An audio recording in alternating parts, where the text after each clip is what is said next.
Hi, I'm Piper Harris, a licensed professional counselor, and welcome to the Untangled Mind podcast. This is a show for people who want to understand why their mind works the way it does, not just how to cope with it. Drawing from neuropsychology, neurophilosophy, and data-driven CBT, we look at how anxiety and trauma shape perception, behavior, and choice, and what actually helps people change. I'm an integrative CBT therapist based in the Atlanta suburbs. Each episode is designed to teach you something concrete: how to recognize what's keeping you stuck, how to interrupt unhelpful patterns, and how to move forward with clarity and steadiness. Today, we enter into stage 2 of the Triphasic trauma model, Remembrance and Mourning. This stage is where the survivor begins the careful, often demanding work of reconstructing the trauma story so that it can be integrated rather than remain fragmented and intrusive. Once a foundation of safety is in place, the work shifts. The survivor is invited to tell the story of the trauma, completely, in depth, and in detail. This is not simple recounting, it's reconstruction, weaving together facts, emotions, bodily sensations, and shattered meanings into a coherent narrative. This stage carries both pain and profound possibility. It asks the survivor to face existential questions that trauma raises and to mourn what was lost. It requires a therapist who can serve as a steady, compassionate witness. This is for survivors who sense they may be ready for this phase, loved ones seeking to understand the process, and clinicians committed to ethical, effective, trauma-informed practice. Please know, this episode explores the reconstruction of traumatic memories, emotional reliving, existential questioning, grief, and mourning. While avoid graphic details, the concepts can still evoke strong responses. Please prioritize your safety, pause, use grounding techniques, or seek support as needed. Let's begin. Hi, everybody. Welcome back. I'm excited to dig back into this series on the triphasic model. This was spearheaded by Judith Herman. If you've not heard the previous podcast, please go back and listen to those. I'll also put those in the show notes, some links for that, just so that you understand really what we're digging into. So really the triphasic model, this is how I have created the Untangled Mind pathway. And this is really what is key for clinicians to understand. This is well-documented, well-researched, evidence-based process, and it really keeps our clients, our patients safe when we enter into trauma processing. The reason I've chosen, again, to kind of go back a little bit to speak about this, and specifically this model, is that unfortunately I've seen a lot of individuals claiming trauma-informed, but they don't know what the triphasic model is, and they're not really clear about what takes place. And I just think that for us to be the best clinicians for those humans that just desperately need our care, we need to understand these things to keep them the most safe. So today we are stepping into stage 2, and so Judith Herman, she is absolutely unequivocal that the central task, of this triphasic model is the second stage, and that is called remembrance and mourning, or you can think of this as trauma narrative or exposure. So this work can only begin once stage 1 is absolutely solidified. So that's safety. We talked about that in the previous podcast, So safety has to be really established, and we'll really get into depth with it. I'm really going to harp on safety being that stage being really solidified. But if you attempt to go into stage 2 prematurely, what happens is that it really risks flooding the survivor and worsening symptoms. So we really have to be careful. And what I want to say about stage 2, it's not just about narration of a trauma. The goal is actually integration. So I think oftentimes people hear, I need to do EMDR or I need to do trauma therapy, and they think that the goal is just to speak it out, but that really isn't. It's the integration of it. So traumatic experiences, they often remain very unintegrated. So that means they're stored as sensory fragments, or there's intrusive memories, or even intrusive feelings, body states, rather than what we would call like a coherent autobiographical memory. So what happens in stage 2 is reconstruction, and this transforms these fragments so that the trauma becomes part of the survivor's life story instead of like this constant, ever-present intruder in their life. So it's a little bit about stage 2. So let's talk a little bit about why this is so important. Really fully appreciate stage 2. So remembrance and mourning is essential because we have to understand, first, the clinician has to understand how trauma affects memory at like the neurobiological level. So if you've been listening, there's a lot of podcasts or blogs I've written on this. So just briefly, during a traumatic event, particularly when it involves intense fear, helplessness, prolonged stress, the brain, what happens is its stress response, it tends to flood the system with hormones, neurotransmitters like cortisol or adrenaline. And this has a huge impact on the brain. So there's 2 main key areas of the brain. The first is the amygdala, and this is very simplistic. There's many other parts of the brain that are affected in this, but I'm just going to keep this on a very simplistic level. So the first brain region that's key is the amygdala. And so the amygdala is the brain's alarm system. This is at the bottom of your head, and it becomes highly activated. It encodes that emotional intensity and sensory details that the trauma experience as a threat, and it has exceptional strength. So it's kind of encoding it. And this leads to very powerful, easily triggered emotional and physiological responses later. Okay. So the second area is the hippocampus, which is typically responsible for contextualizing memories. So it gives memories a sense of time and place, maybe some narrative coherence, or it thinks it's coherent, but it can be really impaired or even temporarily suppressed under high stress. And so what we can see too in some neuroimaging studies is that it consistently shows how there is reduced hippocampal volume and activity in individuals with active PTSD. So it's pretty fascinating stuff when you dig into the research and you can see on a neurobiological level what is happening to the brain. It's pretty incredible. So the result is that these traumatic memories, they are often stored differently than ordinary memories. So instead of them being like neatly filed away, like something happened in the past, what happens is they remain very fragmented or very sensory driven or emotionally driven. And that, can intrude into like the present. So that could be intrusions of like flashbacks, nightmares, body sensations, irritability, numbness. There's a lot of different ways that this presents. And research, including that of Bessel van der Kolk, everybody talks about him and others, there's more than just him, they describe this as memories remaining stuck in the raw, unprocessed form. And so this aligns a lot with the fear conditioning models. So the brain learns to associate these neutral cues with danger. And without sufficient safety and integration, those associations persist. So again, this is kind of, I'm not going to go too deeply into this. Those that are listening, if you are a survivor, I do just want to remind you that I'm not going to go into graphic details, but at any point you might feel overwhelmed, please just turn this off and seek care. For clinicians, I'm not going to go super deep into this, but I do really suggest you do some of your own research. I do suggest reading Trauma and Recovery by Judith Herman. Again, this is not for you clients. This book is highly triggering and activating, so I do not want laymen reading this book. Okay, so a critical mechanism that supports healing in this stage is something called memory reconsolidation. And I've talked about this process often in previous blogs and podcasts, so go ahead and dig through everything there of mine.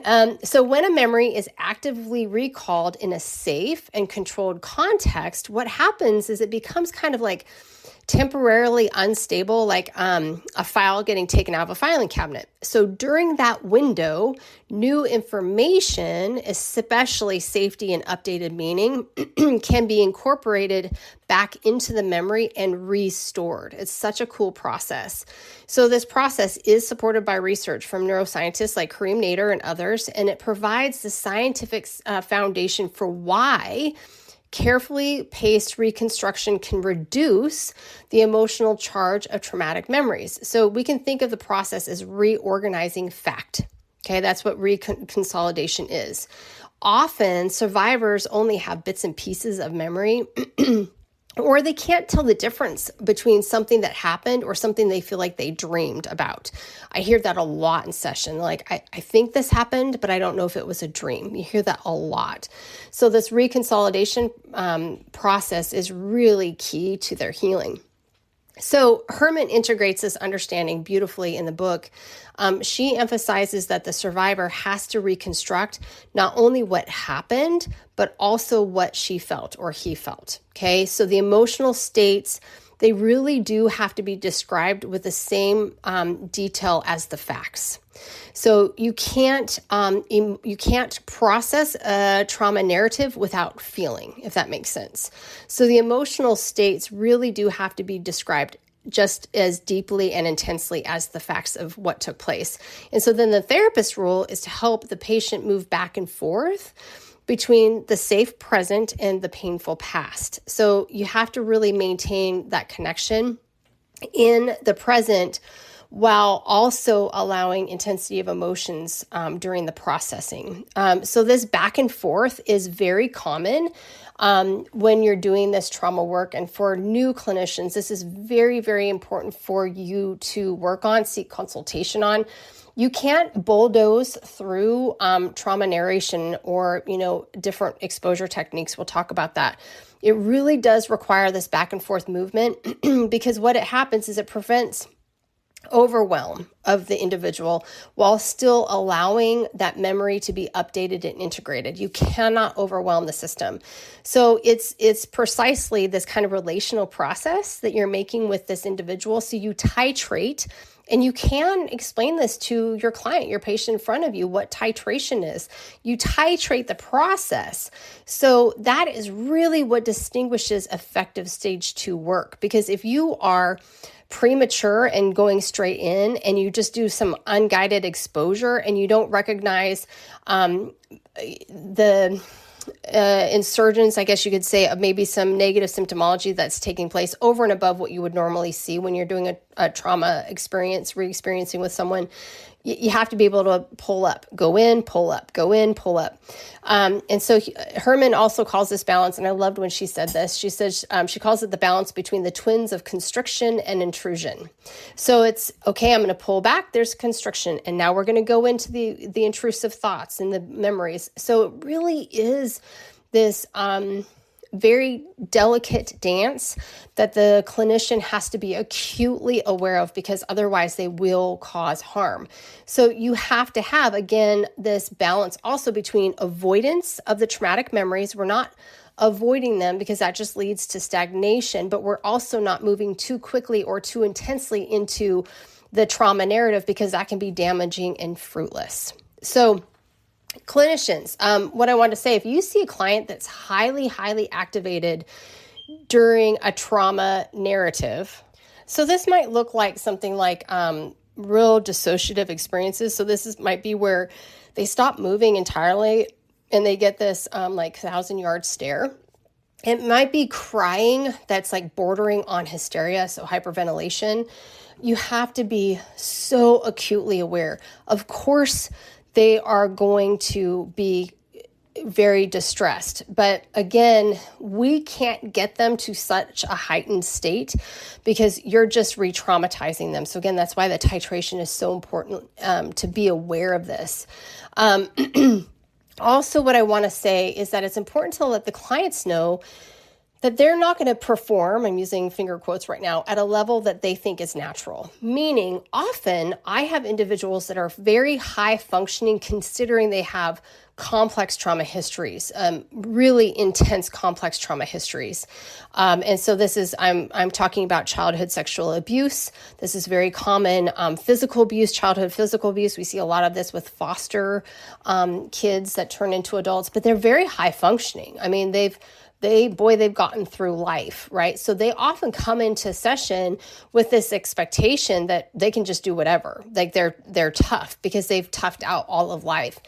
So what I want to say and what I really urge clinicians is I really think spend a lot of time with the client before you go into stage 2, explaining what they might feel like before, during, and after.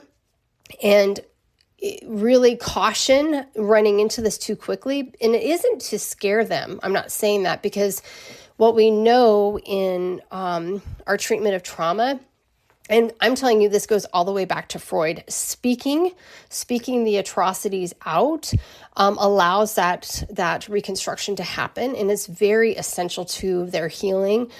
But you have to prepare them. They can't go into it cavalierly. And I'm not saying they're being cavalier, but they've been so used to gutting out life, and they really typically are very high functioning, that they don't understand how this process is, what it's going to feel like, what it's going to look like.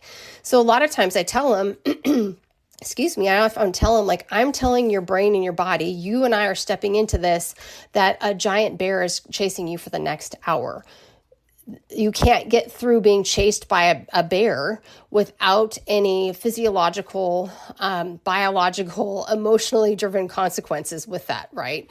So it's just really important to have that conversation with clients, that they understand that I know you've been through a lot and you've been very strong to this point, but this is a process that we don't jump right into. We go carefully. So I want to talk about some studies on prolonged exposure therapy. Edna Foa actually did some of her work on prolonged grief too, which was really great. So all of her work and her colleagues, they support this kind of process. So in PE, this is prolonged exposure. This is the repeated prolonged engagement with trauma memory. So that's what we call imaginal exposure.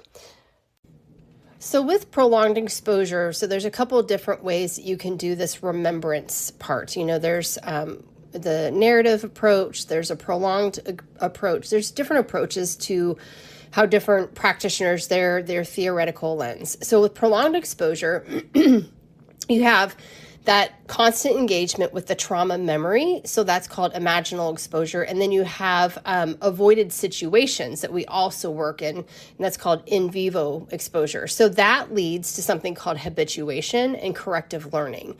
So it's a highly effective process. So what happens is that fear structure is activated, the amygdala, that whole fear network, the neural pathways that are just very tightly wound in that fear network. So it's activated, and then it's modified through these new experiences that they're having with safety and mastery. So there's a lot of meta-analyses that show very strong effect sizes or effects with PE in reducing post-traumatic stress symptoms when you deliver it properly and safely, when that safety foundation, remember, is very solidly there, and also with pacing. Now, the research is also super clear that outcomes are poorer when stage 1 safety is insufficient, or when the exposure is much too intense too soon. In fact, what was really interesting too, just kind of talking about exposure techniques, another one is EMDR, eye movement desensitization reprocessing, and it's an exposure technique. Recently, the APA actually moved EMDR down from first line to second line, replacing it with prolonged exposure. And I think that's just because there's much more data on prolonged exposure.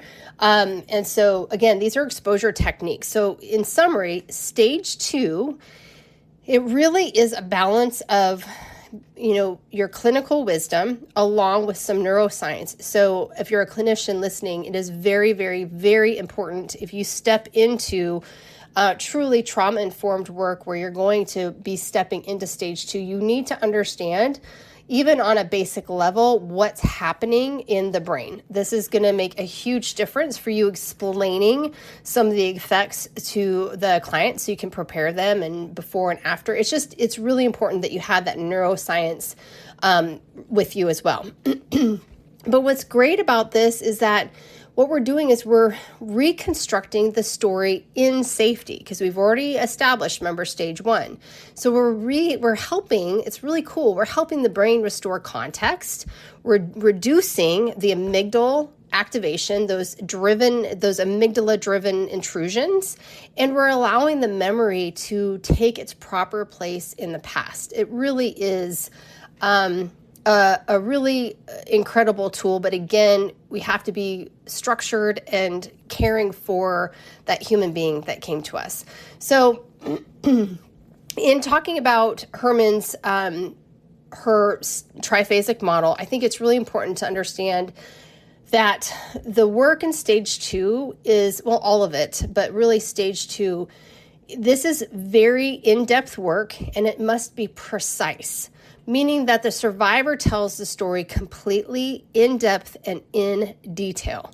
So the reconstruction, basically them telling the story, often what happens is they're talking through it. They may have scant memory. They might have flashes. They might wonder if the memories are true, and that's okay. But as they're narrating it or as they're going through an EMDR process, what happens is reconstruction happens. The mind starts saying, okay, we might allow a little bit more through this. It might not be about the actual traumatic experience. A lot of times, what I find in my exposure sessions in this stage 2 is that people actually get a more formulated memory that bookends the actual traumatic event.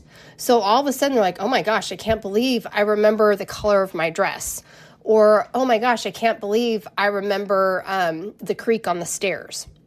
So there's some really interesting things that the brain says, okay, so the brain is really working on that reconstruction process. And it's amazing because it transforms that traumatic memory so that it can be integrated into the survivor story. It is not necessary that the patient remember every single detail. A lot of people don't. The whole point is when we go into these trauma networks is to allow enough space safely for them to start reconstructing what's there. So key elements are these. You must balance the need for safety with the need to face the past.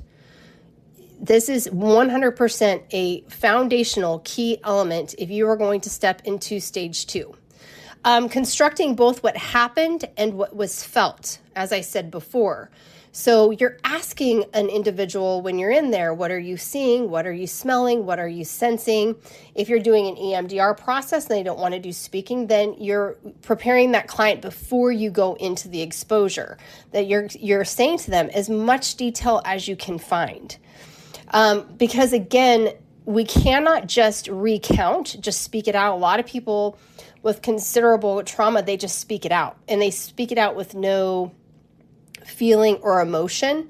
And so my job is to encourage the senses, because that's what's going to help open that network effectively. And especially, I encourage some small details or to remember, especially if that's an early age, things like, well, did you have a favorite stuffed animal? And we'll go to the memory of a favorite stuffed animal. And a lot of times kiddos have that favorite stuffed animal, which is their safe space.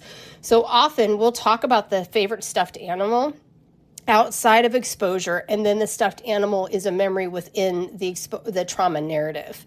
So we'll talk about that. We'll talk about, all kinds of things like, well, what does the carpet look like?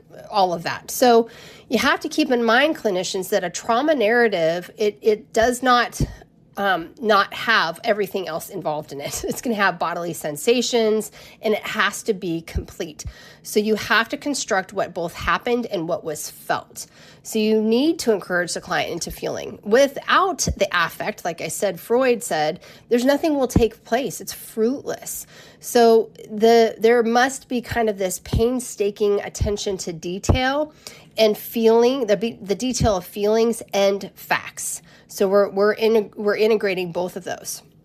The next thing that really comes up in this stage 2 that we'll kind of dig into is navigating the existential crisis that really does come up during processing, after processing, because the survivor, I love what Herman said. She said the survivor is called to function as a theologian, a philosopher, and a jurist. So they're confronting evil, they're confronting making meaning, they're confronting justice, and they're confronting shattered assumptions of the world. So they are having to step into new roles, and it is very much an existential crisis. A core piece of the process, or often what is described as like the debrief of remembrance sessions, I call it debrief, is the idea of going in. We're not trying to encourage continued processing. What we're doing, because remember that reconstruction process, we're reconstructing a memory. So a lot of times in this debrief, that's where the survivor is encouraged to articulate their values and beliefs. So possibly values and beliefs that maybe the trauma took from them and destroyed, or this is the big one, what values and beliefs they have received despite the trauma taking place or the evils that were afflicted against them. So it's a pretty intense experience, the existential part. It's also one of the most amazing pieces that I see with clients when they tip into the existential. It's incredibly painful. And we actually, once we get to the existential part, we go to safety a lot. With my clients, we sit there for a second and we go back because they need a lot of time to contemplate, what am I going to be today? The theologian, the philosopher, the jurist. What can I do today? So it takes a lot of time. But I'll say when they start putting the pieces together, that's incredible. When you really see that reconstruction start, it's pretty incredible to see. So in that process, they're facing the questions of like, why me? And those questions, they often don't even have satisfying answers, but they have to be wrestled with. They are essential to be wrestled with. And that existential part is going to be huge in the recovery of the patients that come see you. So one thing I do want to talk about is it's a really important dimension that often emerges in existential work, and something that I'm working with is something called moral injury. So the concept of moral injury was first described in about the 1990s by clinicians working with Vietnam vets. So it was a guy named Jonathan Shea and others. But we've since expanded. It's not just Vietnam vets, it's active military, healthcare, civilian trauma context. But let me explain what moral injury is. So moral injury happens when a person experiences, they might witness, or they might participate in an event or something that's taking place that violates their deeply held moral or ethical beliefs. It goes against their values.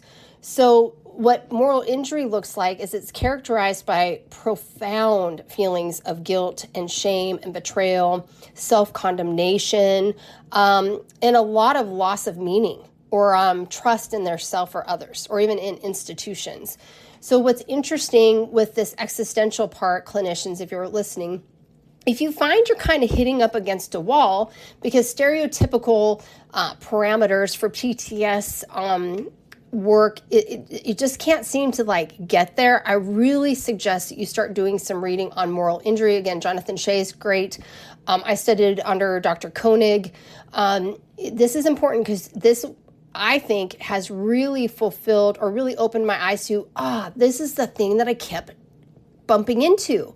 So what happens is moral injury, it is distinct from PTS, but it's very frequently co-occurring. So PTS is primarily that fear-based response, right, rooted in threats to their physical safety. So it might be involving hyperarousal, intrusions, or avoidance driven by the sense that I'm in danger. Now, moral injury, by contrast, is value-based wound. So it centers around the question, am I still a good person? How can I live with what I've seen or I've done?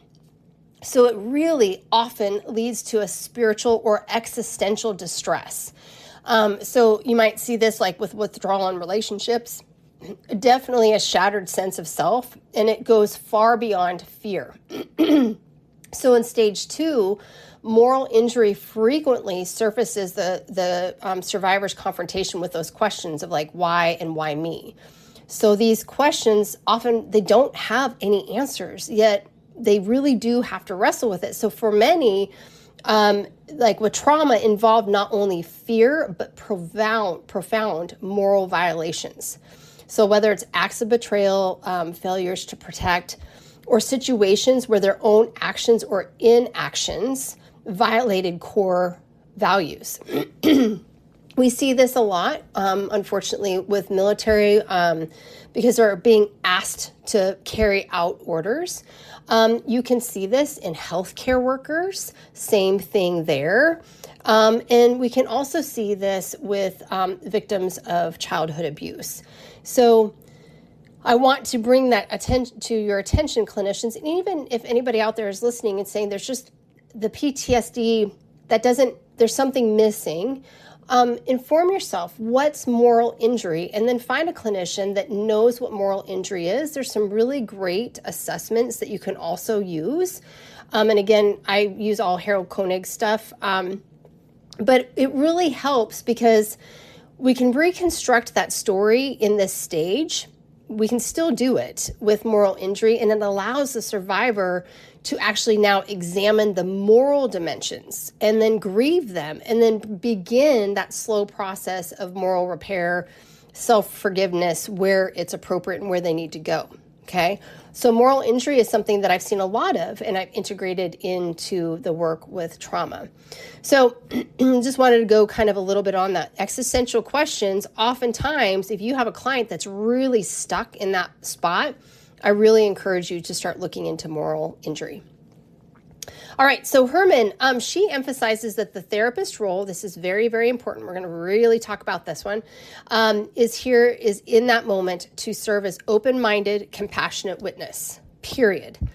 What I'm saying in that as well is know your audience.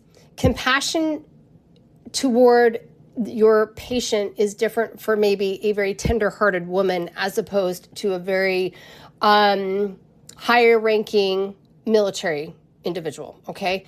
So if you're super compassionate and you're showing it all over your face because the woman that, like I'm giving very generalized descriptions, needs it, it's not going to be applicable to the other individual. Does that make sense? So know your audience. So through the truth telling and that testimony, again, that trauma story, it becomes so present and so real. And so what's really wonderful about that too is that we're allowing them to restore a sense of dignity with that, allowing the survivor to reclaim agency in their own narrative. And it's so key. And we'll talk about this in stage 3. Reclaiming agency is key. We start talking about agency, autonomy, post-traumatic growth within the first couple sessions that I'm talking to them about that, because I want them to know this is where we're going. Another really important piece of stage 2 is mourning. It really is. It is absolutely central to the remembrance. Survivors must grieve. Not only like the trauma itself, but the losses it created. So the loss of a childhood, the trust of others, opportunities, sense of self, or maybe even the illusion of a predictable, just world, right? So grief is absolutely essential. We have to allow the grief process, and avoiding it cuts the survivor off from a really important part of healing. Do not rush the grief process. Don't rush it. We want them to function through it. But again, we don't want to rush stage 2. And that's not just remembrance. That's not just the exposure part. It's also the grieving part. We need to allow them to mourn. And what I can say to clinicians, one of the hardest things, I think, I can listen to the narration of these traumas. I can sit there and be present and be that compassionate witness. I will tell you, when I see these individuals that are just incredibly strong and they break down, shattered that mourning process, it's hard. It's hard as a clinician to hold that. Because gosh, you see the mourning in such a different way. And so just be prepared for it, because boy, is it hard. Because we're not in this business because we're heartless, right? So your heartstrings are definitely going to get tugged when you step into the grieving. So the therapist role is really clear. You bear witness with like a moral solidarity, like I'm with you. You help them without imposing interpretations. You don't rush into fact finding, and you do not attempt to magically erase the pain. The work of stage 2 is integration, not erasure. That cannot happen. And that's another thing I talk to people about a lot, is that we are doing this work, but I cannot make the trauma go away. The trauma is there. What we're doing is allowing the brain to reconstruct it, so it's not actively living as if it's happening today, right? Okay, so here's some exposure approaches, and I've already kind of touched on this. So modern treatment, trauma treatment, offered some very constructive ways and structured ways for us to do this restructuring process, and I've already touched on this. So there's PE, prolonged exposure, very well researched, and like I said, APA just put it to the first line treatment. And so in prolonged exposure, it involves the repeated, prolonged engagement with trauma memories. This is called imaginal exposure, okay? And what I can say with that is that prolonged exposure can have a tendency to be more uncomfortable for people because they're speaking out, whereas with EMDR, they don't necessarily speak it out. It's just up to the person. But it's a tough process, right? They go into the memory and they speak it out and they tell you the details, and it might take 30 seconds and they have to go again. So it's over and over and over again. It's still exposing the brain to increase that process of habituation and turning down that fear signal. There's a lot of research, including some large trials with sexual assault survivors and veterans, showing that PE really does significantly reduce PTSD symptoms when again, it's delivered safely and it's established with that proper pacing. Proper pacing, you have to be careful. You have to understand that exposure must be titrated carefully. When you prematurely jump in or you flood them, it can overwhelm their nervous system, and this is when they won't come back. Now, you can be really good at titration and they still won't come back, which has happened to me as well. Like I said, other approaches. So that's the narrative therapy. You can do the narrative therapy, which is highly effective. EMDR is very effective. I'm kind of, a lot of people think it's kind of like a magic wand. So a lot of people come to me and they say, well, I want EMDR. And they think we just go straight into it. And it's a much more in-depth situation than that. And then there's some somatic methods. Just be very aware. Just make sure that your professional has the expertise in some of these, because when it comes to trauma-informed care, you can see some charlatans in this area. You really can. There was something called Rebirth that came out where the therapist has a client reenact their birth. It's highly traumatizing. And so you'll see it with different organizations now, like, we will not work with you if this is your approach. So be very careful, do your homework, just like with any therapist though, really. So both the therapist and the client, they really do have to have a deep understanding and respect for the need for really careful pacing in this stage. You just have to. So many individuals, like I said, that are high functioning, they just come in and they're like, I want to do the work. I want to do it right now. And they might, come in and say, Piper, I want to do EMD right now, as if they're ordering off a menu, right? But I have to explain to them, for stage 2 to be effective, I cannot rush in, nor can I be dictated by the client's desire for speed. That's not how this works. Safety from stage 1, it has to be solidly established. It has to be, and it has to be continually monitored. So when we do premature exposure, no matter how motivated the client feels, it really does risk overwhelming the nervous system and undermining the process. Clients also need to understand that this is not simply a cognitive or verbal process. A lot of people think that. It is a profound physiological and emotional undertaking that really does require well-developed safety mechanisms, regulation skills, and that really strong relationship with the therapist. So the pacing has to be guided, watching the survivor's window of tolerance. And it's not by enthusiasm by them. It's really, we have to monitor it by what we're seeing in there. And again, you cannot have a client determine when they begin stage 2. So one of the things that's really important to clinicians and those listening, if you think you're going to be going into exposure work, stage 2 with a clinician, that's great. It sounds like you've probably got a solid stage 1. If your clinician hasn't spent an inordinate amount of time in stage 1, I really, really caution you from going straight into stage 2. So stage 1, again, this is building the therapeutic relationship with you and your therapist, but you really do need to have regulation skills. There's some really great skills that we teach when we use EMDR, like the container, putting in a safe person. But you need those skills because this is much different than you probably are anticipating. So one of the important things too to talk to people about is that there are some after effects. And I call it the post-processing slump.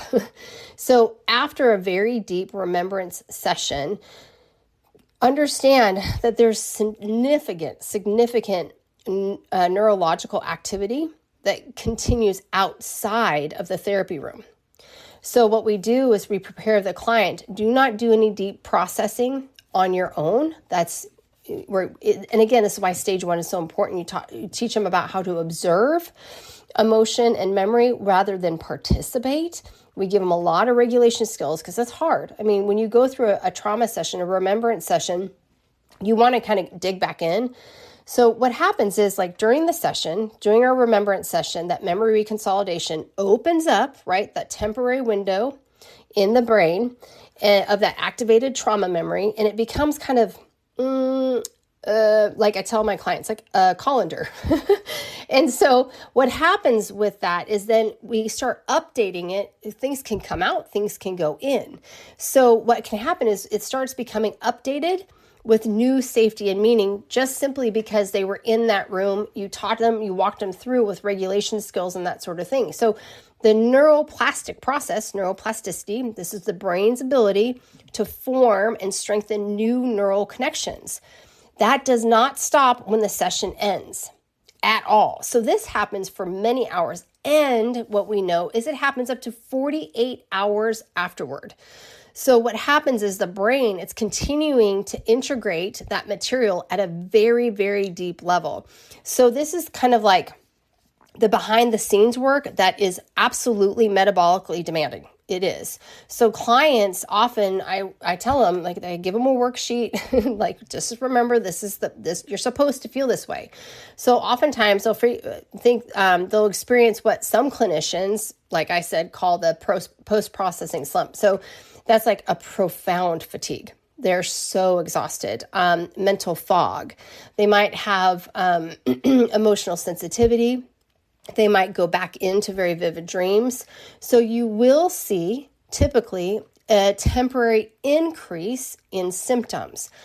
This is expected.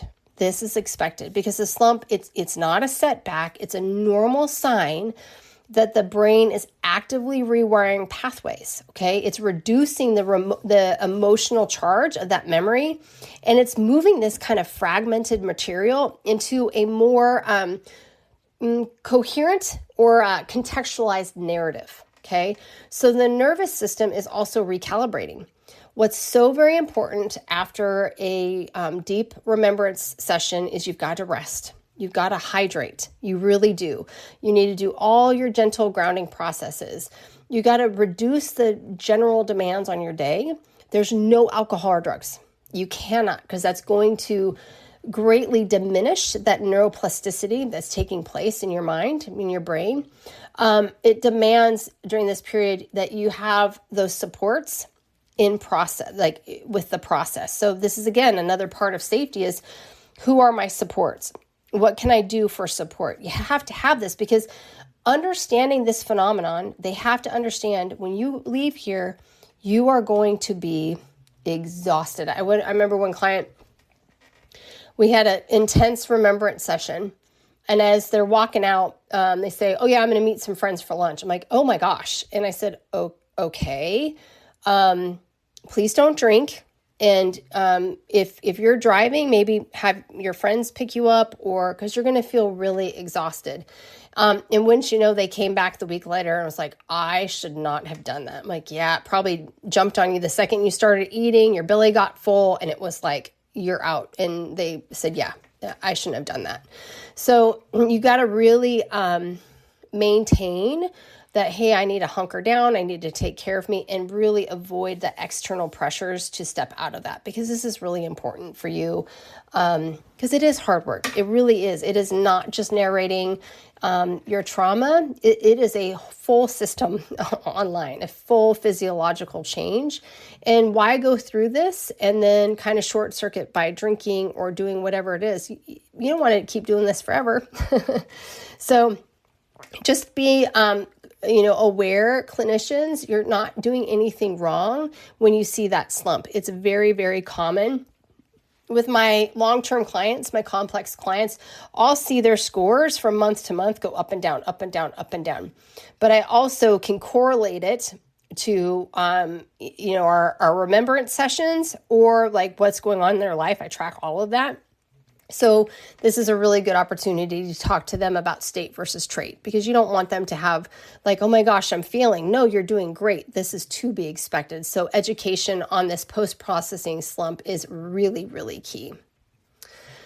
Okay, so I want to go over some red flags. Red flags for clinicians. Number one, moving into detailed trauma reconstruction or any sort of exposure-based work before the client has demonstrated like their consistent internal and external safety is a no-go. That you gotta be aware of this.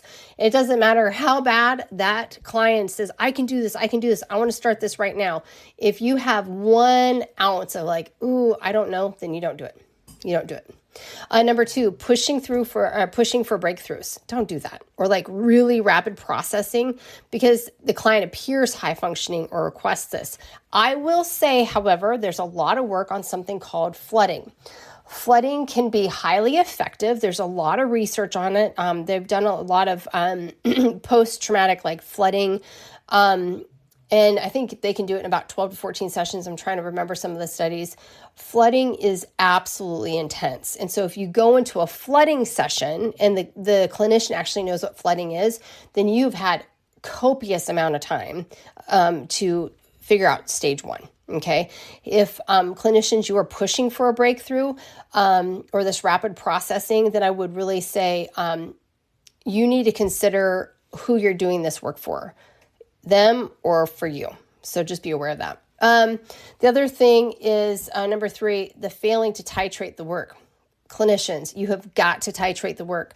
So if you go too deep, too fast, or for too long in a single session, again, you're going to overwhelm that nervous system and it's going to be a fruitless session for that individual's, shift in that memory. So really practice titration. And again, titration is kind of going in and coming out, going in and coming out. And so you're keeping that individual's nervous system, they're keyed up, but we don't want them to go into like 100% and higher in of tolerance, that because they're not tolerating. So window of tolerance, you're going to have to determine that with the client.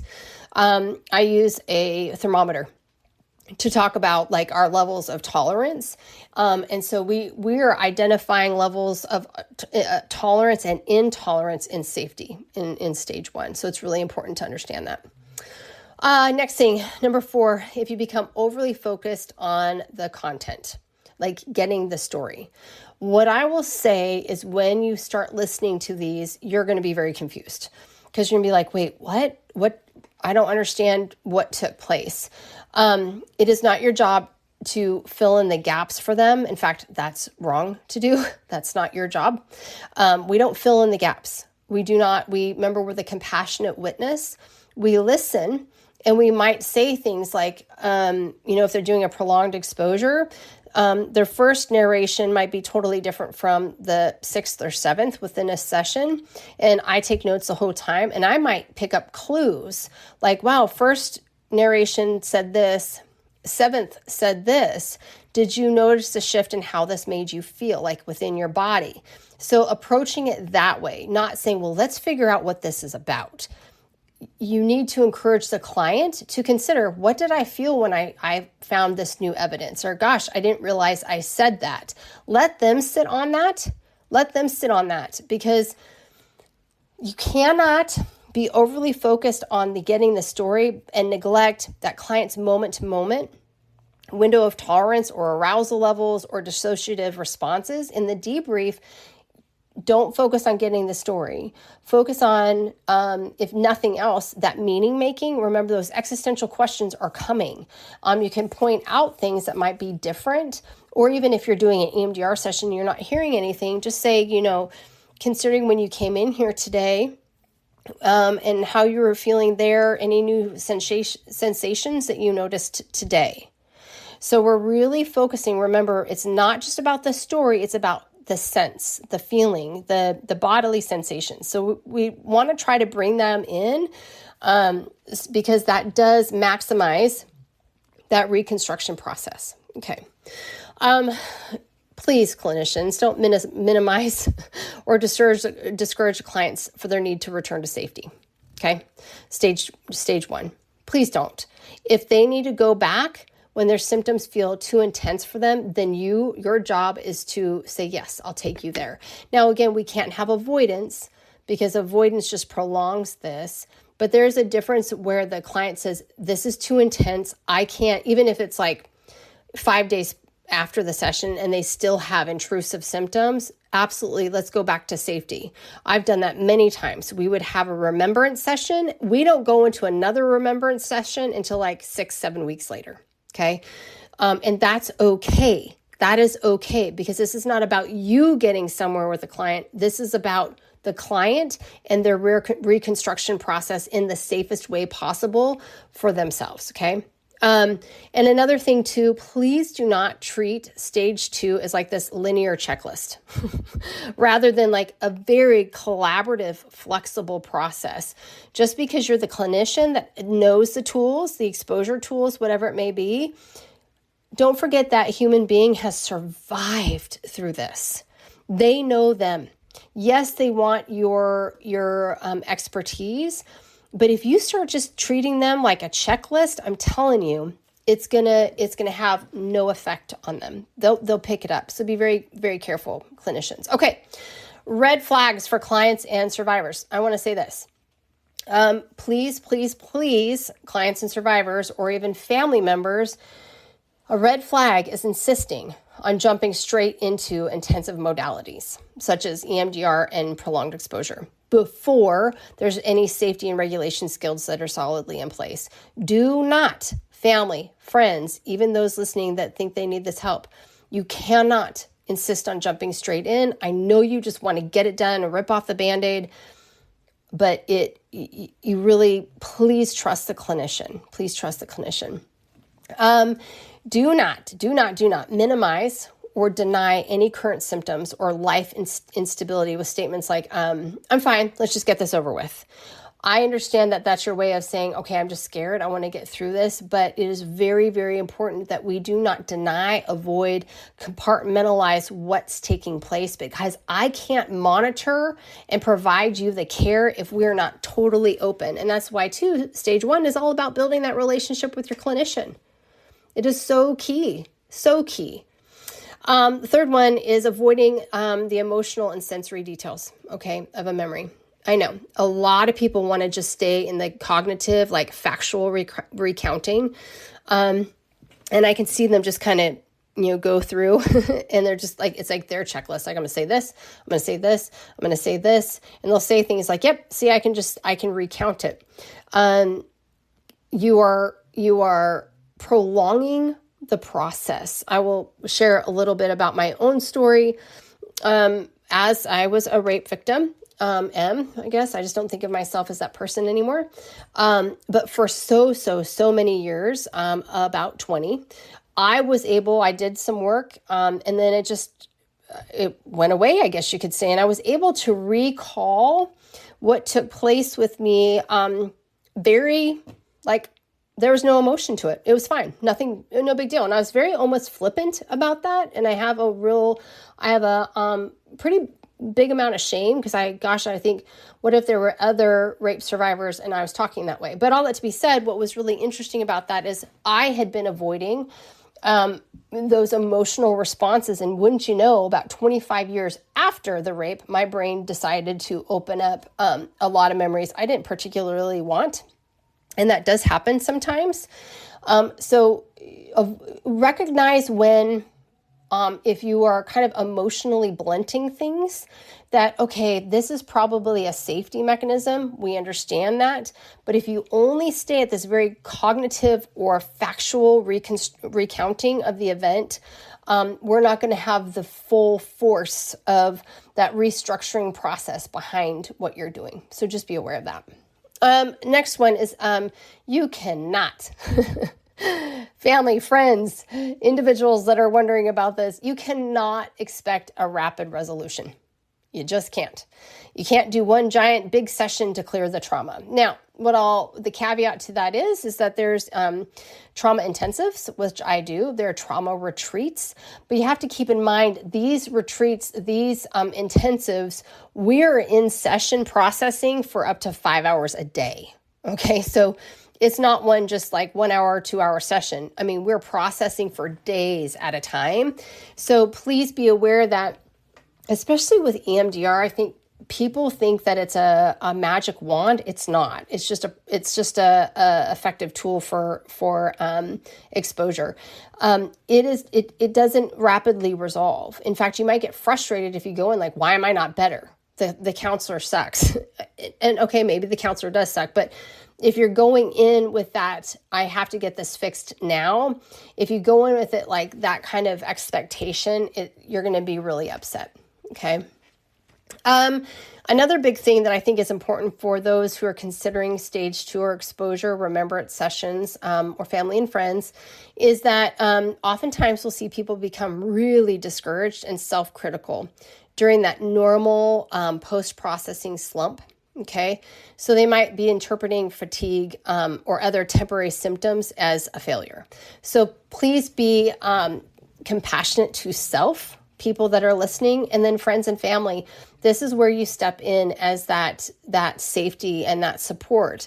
This is where you do not say, oh, stop, you're being so critical of yourself.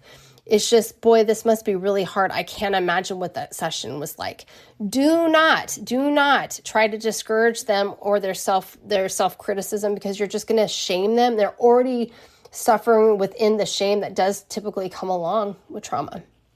And here's the other thing, clients, please don't withdraw. Don't keep canceling sessions. Have a conversation. I understand that this is emotionally and physically demanding. I would much rather you cancel the remembrance session and still come into session and have time with me. We'll just go back to stage 1.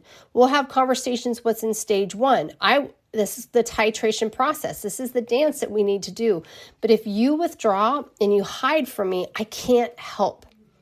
And I know sometimes it feels better sometimes, but it really does prolong what's going on. Okay. So really, truly stage 2 work, it requires patience and honesty and massive collaboration between the therapist and the client. So when these red flags appear, what I want to say is it really is a signal to slow down, strengthen safety, strengthen the clinical toolbox, whatever it is, and reassess rather than push through. Don't push through. Really important, don't push through. What I want to really repeat too, and I believe I said this in stage 1 when we talked about that, is that the triphasic model is not a straight line.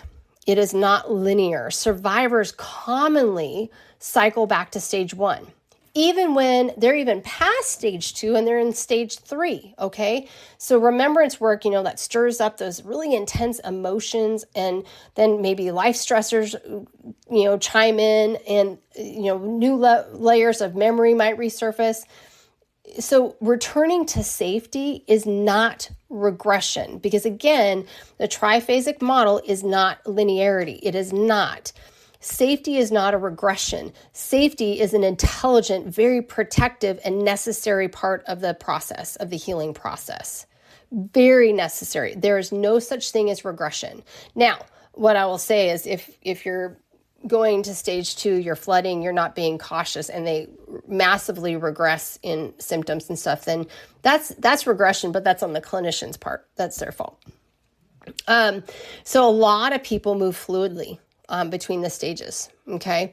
And it's important to do that and to be open to that. Now, I'm going to close up because I know this is a long one today. I'd be absolutely irresponsible if I did not address the clinician side of this work. I've talked about the expectation of being an expert, trauma-informed, understand triphasic model, understand solidly what tool you're using in remembrance, have a really solid theoretical framework, all of the things. But this is what I need to say. In stage 2, the therapist must possess, this is not I don't know. No, you must possess the emotional capacity and self-awareness to hold steady, to hold that compassionate space for that survivor's pain without you becoming overwhelmed and disassociating yourself. I have seen this. I have been in training when I was in my training, and a therapist that was in training themselves talked the whole group training about disassociating on the client. That is so wrong, and it's so unethical, and that just, you cannot do that. So stage 2, or this work in trauma, really requires that the clinician has done substantial personal work on their own, and that they understand their history or their triggers. And every therapist should know which types of stories or material that they can't listen to or they have difficulty listening to. Okay, whether it involves betrayal or violence, moral injury, young children, elderly, floods, earthquakes, prostitution. I'm kind of trying to go through the things in my mind. You have to know which types of story or material you have difficulty listening to. You have to know, because you have to have strategies in place to manage your response. So this is not the time, clinicians, for you to play Superman or Superwoman. It is not. You have to remain acutely aware of your own fears, of your countertransference, and limits, so that you can absolutely stay present and grounded while the client is doing this demanding work.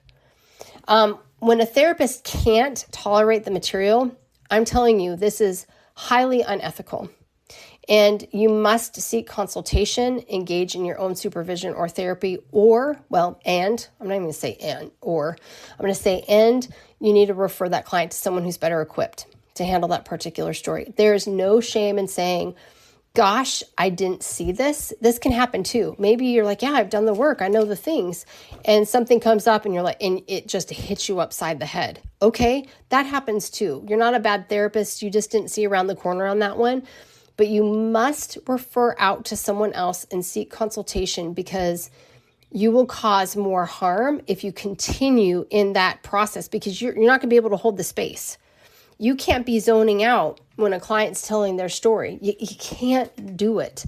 So if this is the work that you love and you're in it, then you understand the natural exhaustion that comes with it. Our clients are absolutely going through all the emotionally and physiologically demanded work in phase 2, as are you. So you really need to set up those processes for yourself. How are you going to work with this material? How do you keep it out of your mind? I'm not saying you avoid it particularly, but you need to come up with a process. You need to come up with a way to set this down. This is not my story. This is theirs.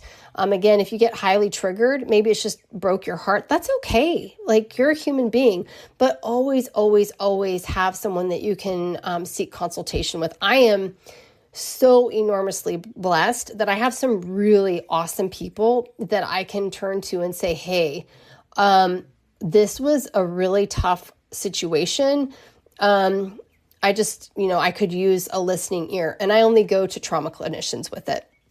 I won't go to my girlfriend who's an OCD expert because she doesn't listen to this stuff. I don't want to re-traumatize her.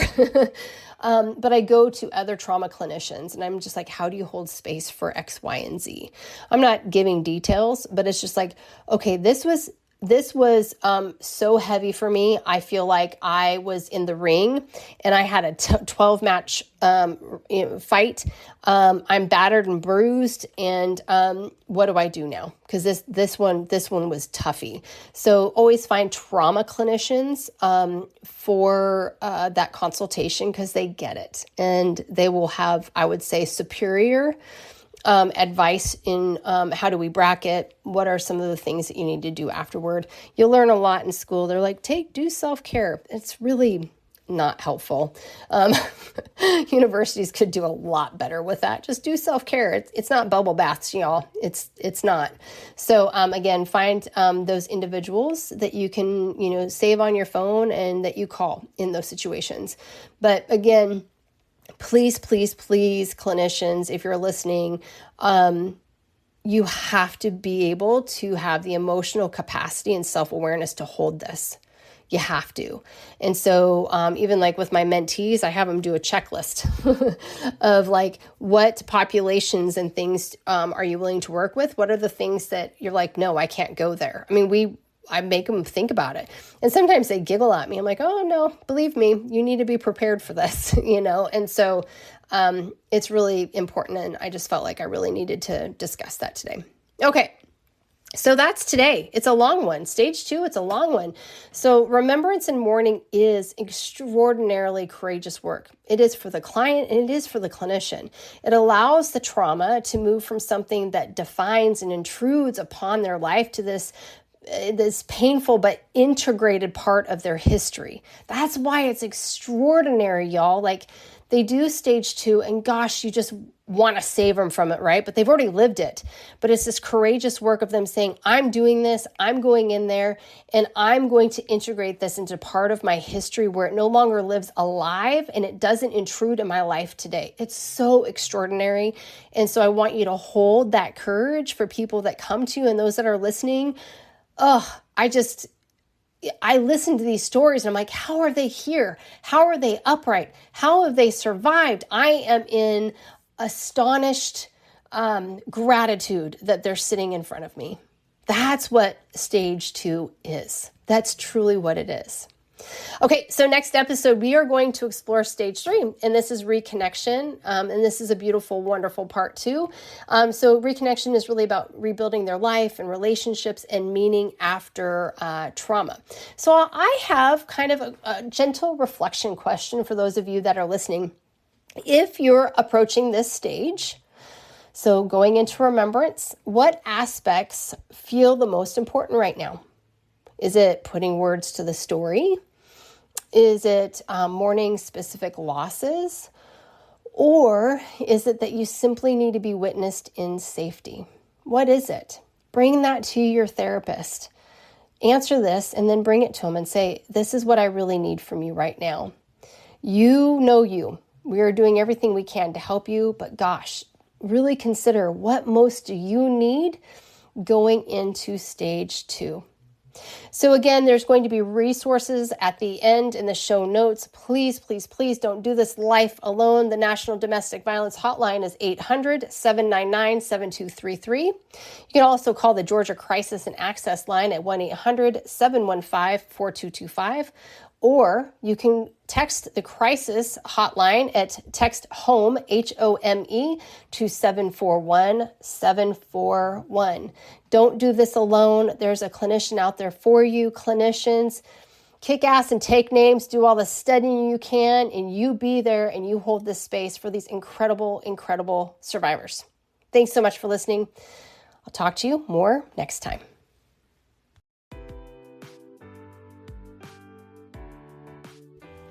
That brings us to the end of this episode. Thanks for joining me. I hope you learned some tools that can equip you to untangle your mind and untangle your life. If you're curious about working with me for your anxiety or trauma, head on over to my website at untangledmind.net to connect with me. If you enjoyed the show, please rate and review me on your podcast listening platform and share it with your friends and family. As always, thanks so much for listening to me, Piper Harris, with the Untangled Mind podcast. I'll talk with you next time.